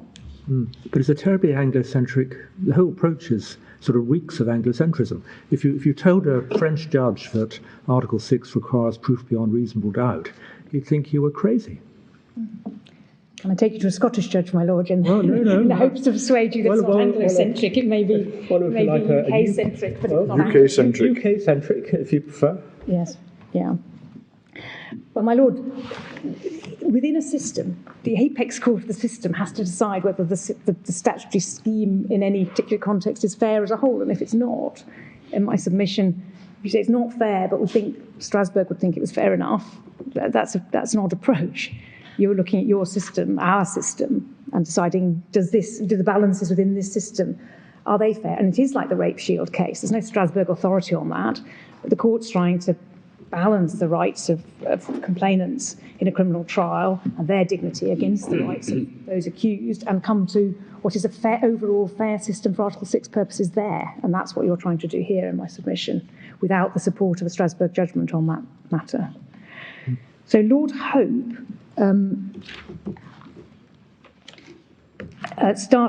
made reference to the protection of public order in a democratic society at paragraph 41 and 43, identified the main question before the court, which was the classification of the proceedings for Article 6 purposes, and explained why that was crucially important in that case, because this is of crucial importance. This is at the top of page 622, to the use which may be made in these proceedings of hearsay evidence. In domestic terms, hearsay evidence under the Civil Evidence Act would be inadmissible in these proceedings if they're to be classified as criminal. In convention terms, the persons against whom antisocial behaviour orders were sought would be entitled to the protection of Article 6.3d. Under that paragraph, every person charged with a criminal offence has the right to examine or have examined the witnesses against him, pausing there, which may not be possible in relation to hearsay. But much of the benefit which the legislation was designed to achieve would be lost if this is how the proceedings have to be classified. It would greatly disturb the balance that Section 1 of the Crime Disorder Act seeks to strike between the interests of the individual and those of society. And then he talks about intimidation. And paragraph D, he says, in this situation, the opportunities which civil proceedings provide for the use of hearsay evidence is a valuable safeguard. It greatly increases the prospect of persuading those who are likely to be exposed to further antisocial behaviour to cooperate with the authorities. So, my Lord, it's true that may be true, I think you probably know more than me about it, but it may be true that in other jurisdictions the concept of hearsay isn't used, but nevertheless in criminal proceedings the right to have evidence examined would have that effect, that you need to know who the witness is in order to examine that person. And then in paragraph 51, on page 624, paragraph 51, Lord Hope agreed with Lord Steyne for the reasons he had given that the proceedings were civil proceedings, and added a few observations of his own. In paragraph 54, bottom of that page, he analysed the Miller case, S. and Miller, the case I was referring to a moment ago about the Children's Scotland Act. And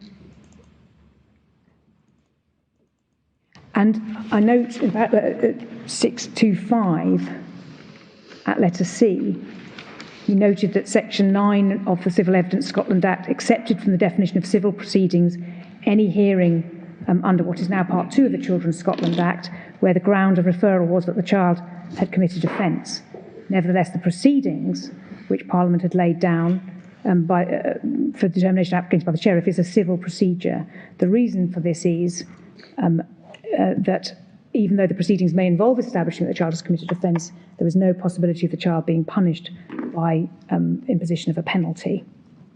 And then in paragraph 55, he derived two important points from the Scottish provisions, which he said supported the classification of ASBO proceedings as civil.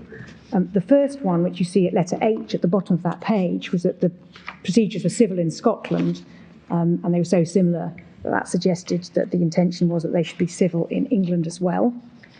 And then in paragraph 56, at top of page 626, is that the second point is that it wouldn't be inconsistent with the finding that the proceedings under Section 1 were civil proceedings for your lordships to hold that the standard of proof to be applied is that which is required in criminal proceedings. In Constanda, the ground on which the child had been referred to a children's hearing was that he was exposed to moral danger. The Quarter Session held that as the whole substratum of the ground of referral was that the child had performed certain acts which constituted criminal offences, the commission of these offences had to be proved to the criminal standard. And this was despite the fact that the proceedings before the Sheriff were civil proceedings, and in the absence of any rule laid down in the Act which required the criminal standard to be applied in that case, to be applied in any case other than where the child had been referred under Section 32(2)(g) on the grounds he'd committed an offence. And just pausing there were in Constanda other bases on which a child could be referred. But, I mean, again, it's clear, isn't it, that Lord Hope's talking about domestic law, not Article 6. There he's talking about what fairness is requires in domestic law. And yes, just for your Lordship's note, Constanda, the relevant passage is EF 1885. Then he turned, my Lord, to the classification under the Convention, because, yes, you're right, Lord Hope was there in his consideration of the element of Article 6 classification, which is the classification under domestic law. Then he turns to the separate question of classification under the Convention, where that is just one of three elements. And he concluded that an ASBO did not determine a criminal charge, essentially because the purpose was to protect the public from further antisocial acts by the defendant and not punishment. You see that at 629 to D. Their purpose is to protect the public from further antisocial acts by the defendant.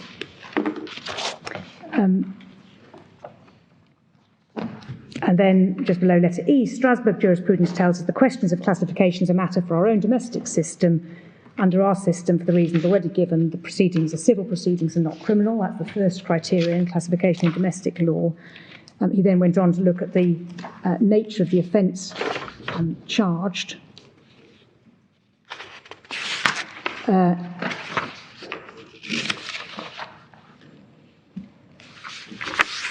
And found in section 71 that, as concerned the antisocial behaviour injunction jurisdiction. Sorry, where are you? This is 630. I'm sorry, my Lord. Paragraph 71. 71. So 71, right, I think. Yes.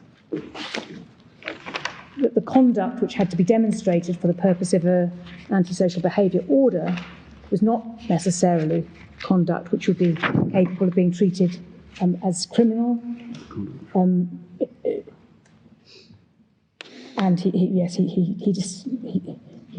says it's not necessarily a breach of the Public Order Act or the Protection from Harassment Act, and relies on the element of necessity in paragraph 72.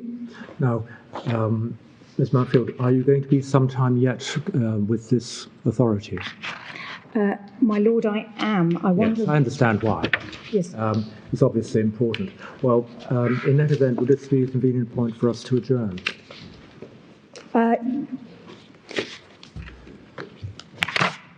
Yes, I'll stop him with Lord Hope and come back to him after lunch. Yes. Yes, very well. Well, in that case, we'll adjourn now and resume at 2 o'clock.